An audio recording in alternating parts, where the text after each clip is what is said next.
Hi, my name is Shakara DeCarlis, and this podcast will focus on Black Vaudeville and its lasting impact on the theatrical stage.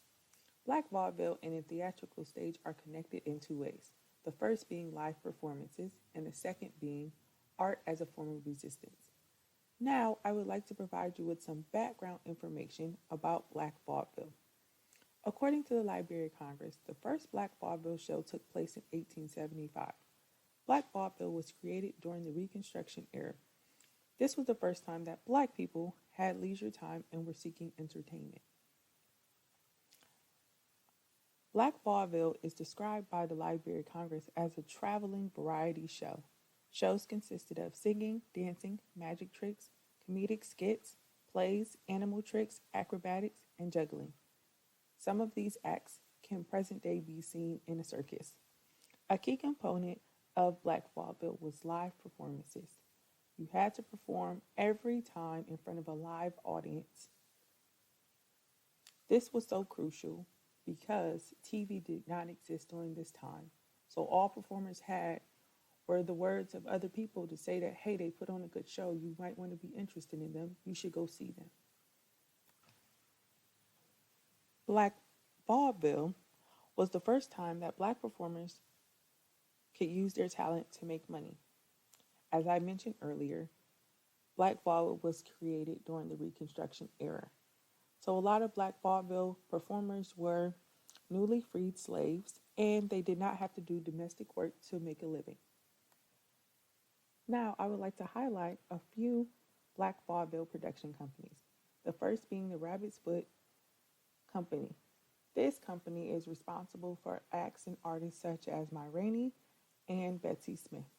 The second being the Theater's Owners Booking Association.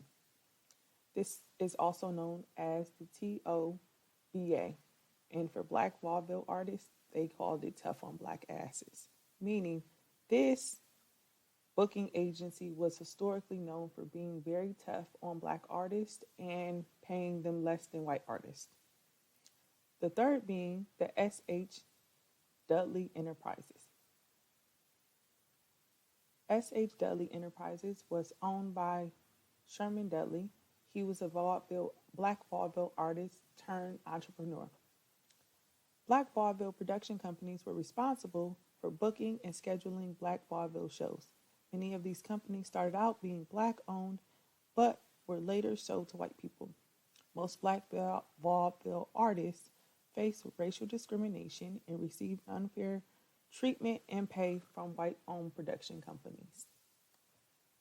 Now, I would like to give you a timeline of Black Vaudeville.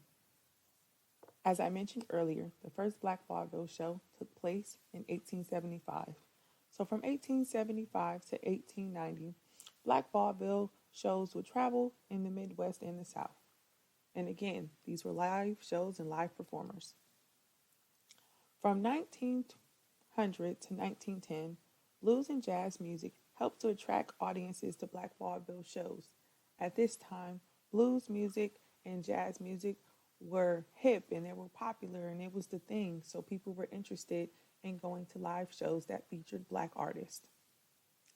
From the 1920s to the 1930s, this was a very successful time, yet challenging time for Black vaudeville. The 1920s gave birth to the Harlem Renaissance. And as we all know, the Harlem Renaissance was huge for Black artists, Black performers. And this was a time where a lot of Black artists really made their mark on the world. But then the 1930s came. And as we all know, that is when the Great Depression happened. The Great Depression caused the entertainment industry to collapse, and Black vaudeville was no exception. Black vaudeville was virtually destroyed by the Great Depression. Some Black vaudeville artists made a return after the Great Depression was over, but this really did end Black vaudeville. A reoccurring theme in my research for this podcast was racial discrimination. A lot of Black vaudeville artists face racial discrimination, and I think it's only right that I talk about some artists that used art as resistance. So the two people I would really like to talk about today are Burt Williams and Sherman Dudley. Burt Williams is the first black person to make the transition from Black Vaudeville to Broadway. He was extremely talented and successful. He did start his career being in minstrel troops and minstrel shows. At this time, black performers who performed in blackface did so as a parody of white people portraying black people. So, a parody of a parody, pretty much. And at this time, wearing blackface was controversial amongst black performers and amongst the black general population. Williams was an actor, a comedian, and a singer. Many critics held Williams as being better than many white performers. But Williams, despite all of his talent and his success, faced a lot of racial discrimination in his career. As I mentioned, he was the first black person to make the transition from Black Vaudeville to Broadway. And when he and his castmates would go on to travel, he was not able to stay in the same hotels as them.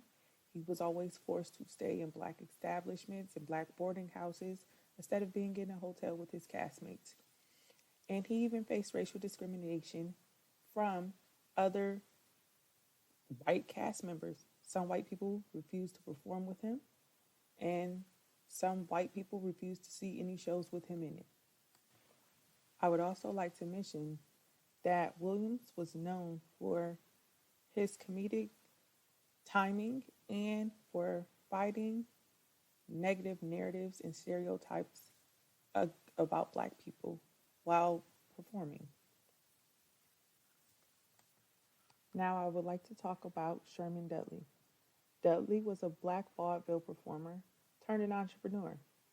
Dudley also was a comedian and a singer who was just fed up of being mistreated by white people and white production companies and booking agencies, so he started his own. Dudley bought 28 theaters across Virginia and Maryland, and he would contract out black vaudeville artists to perform in his theaters for 8-month time periods. This is how S.H. Dudley Enterprises was created. Both Williams and Dudley used art as a resistance. Many black performers used art in all forms to combat racial stereotypes and discuss social and political issues affecting black people. Black vaudeville and the theatrical stage were safe places to resist racial oppression. Today, the theatrical stage is still used as a place of resistance by black performers and black playwrights. Now, I would just like to highlight a few black performers and screenwriters who really used their art as a resistance against racial oppression. First, of course, I have to talk about Billie Holiday and her song Strange Fruit and how she used this song to combat racist narratives and let the world know that, hey, black people are being lynched in America. And of course, I can talk about Nina Simone and Mississippi Goddam, and I can talk about Harry Belafonte and his whole career and how he made activism a part of his whole career. There's a long list of black people who started from vaudeville and the theatrical stage and how this really carried on to make the theatrical stage a place of resistance for black people. Now I would like to talk a little bit about white vaudeville, or American vaudeville as it is referred to by most people. So white artists and white performers did have a vaudeville and they did put on live stages and live shows. But black artists and black performers were not allowed. And even when black and non-white immigrants would go to white vaudeville shows, they would be forced to sit in the back or sit in the balcony. And the balcony was referred to as the crow's roost, meaning that's where the black people sit. And so I talked earlier about blackface and minstrel shows, and really a lot of white vaudeville shows displayed black people as caricatures, and they were witless and they were dumb and oh, they weren't smart, and all of these negative narratives about black people. And so Black Vaudeville was also created to combat those negative narratives and to let the world know this is not the truth. Because white vaudeville told its own story and painted America in a good light. And oh, black people like being servitude type of people. They like being domestic. They like serving white people. But Black Vaudeville was a place for black people to tell their truth, the real truth about what was happening in America. And if you really listen to jazz and blues music, all of these artists are telling you what life is like for black people in the Royal South, in the Mississippi, in the Midwest, in big cities. Even people who are part of the Great Migration are telling you like, hey, yeah, I left the South, but my life is not that perfect here in the North either. So again, I really feel like Black Vaudeville opened a door in the theatrical stage. It opened a door for black people to not just resist in shows and movies, but to resist in real life. As the saying often goes, life usually imitates art. And for a lot of black people, that is what started to happen for them. Hey, I saw this play or I saw this musical where a black person stood up for themselves, so I can stand up for myself in real life.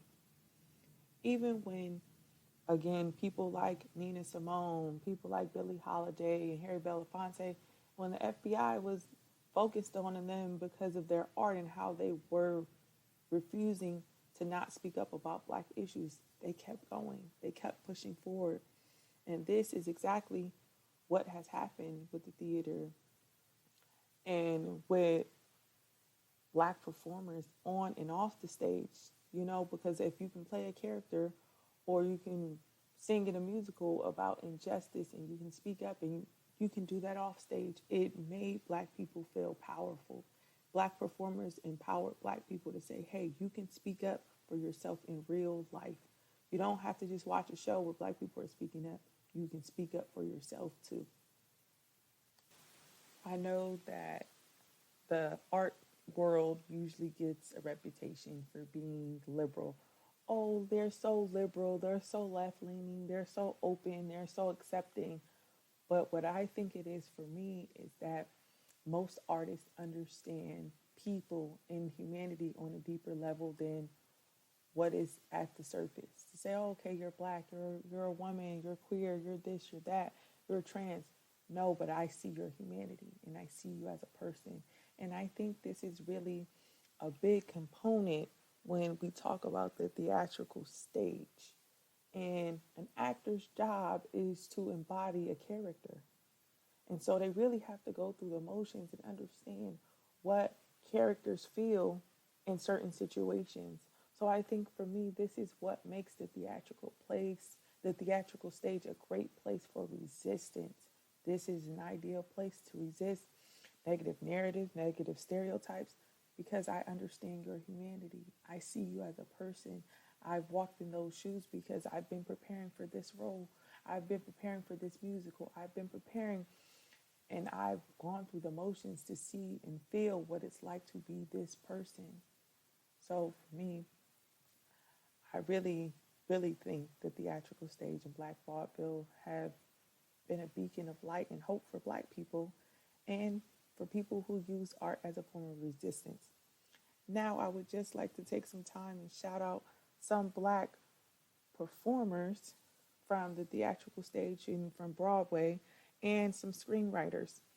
So, of course, there's August Wilson, James Earl Jones, Billy Porter, Debbie Allen, Denzel Washington, Viola Davis, Taye Diggs, Sean P. Diddy Combs, Leslie Uggams, Vanessa Williams, Cicely Tyson, Fantasia Barrino, Felicia Rashad, Audrey McDonald, Harry Belafonte, Billie Holiday, Nina Simone, Diane Carroll, Ozzie Davis, Ruby Dee, Nell Carter, Lawrence Fishburne, Gregory Hines, the Nicholas brothers, Jeffrey Wright, Coleman Domingo, Heather Headley, Anika Noni Rose, Fatima Miller, Courtney B. Vance, Leslie Odom Jr., and many, many more. All of these people have continued to inspire Black performers and use their art as a form of resistance. And I really hope that this podcast gets you interested in Black Vaudeville and Broadway and the theatrical stage. I thank you for your time and I thank you for listening to my podcast. And I hope you have a great day.